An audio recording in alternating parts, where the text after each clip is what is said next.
In the final part of our interview with David Coates, a retired managing partner at KPMG and member of the Vermont Business Roundtable, we look at why the state faces a declining workforce and ranks at the bottom for wages and benefits. Vermont ranks 49th in the nation for private sector total compensation. This includes wages and benefits. The state's workforce has shrunk by 15,000 since 2009. Now, critics like Vermont State Auditor say that outmigration is a normal trend. People prefer warmer states, especially retirees, and so the declining workforce is not, quote, due to Vermont-specific policies. Do you agree? Not really, not at all, as a matter of fact. I think the declining workforce, there's a lot of factors at play. Okay. Number one, you look at the fact that over the last 10 years, we've had a 25% decrease in high school graduates. Okay. I mean, that's a lot of people now that aren't in the system. Right. Employers are begging for workers, trained workers, and we can't provide them because people are leaving the state of Vermont. And when you look at data, actual data for the last 5 years, from the IRS, we have a net migration of people, tax filers, leaving the state of Vermont, taking with them $270 million of adjusted gross income. Wow. And that equates, in my calculations, to at least $30 million a year that we are losing from that group.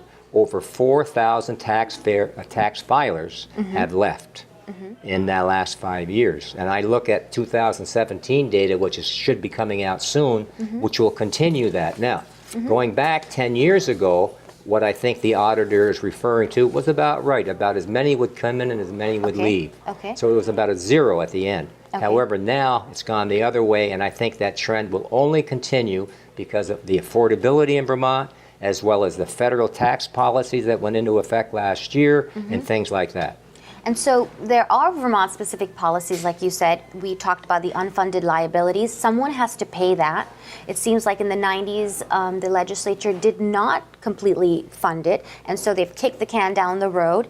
And so now future Vermonters don't want to have to carry that extra burden. Then we have Act 250, which has been shackling the hands of commerce and is anti-economic development in many ways, because it's not just about giving entry-level jobs. You want to have careers. You want young people to be able to have careers, save money, buy a house. Sure. And the high cost of living, the overvalued housing market, and then education spending. All these things are Vermont-specific policies, right? Well, yes, we rank very high on a per capita basis on many of the things you just said. Right. But just as an example, Meg. Yes. If you go back to the last legislative session, Right. paid family leave. Yes. Now, that failed to take into account, in my opinion, the fact that we have multi-state companies in Vermont that have policies already, not policies as rich, if you want to use that word, as the one that was contemplated, particularly by the House. Yeah. And to the extent something like that is forced on those employers, where do you think they're going to grow? They aren't going to grow in Vermont. That's right. And I know examples of those. Are there any statistics that support the outmigration? There are a lot, but I think probably the most important one, other than the IRS that I mentioned, is the VPR poll, the Vermont Public Radio poll that happened, I think, last January. Okay.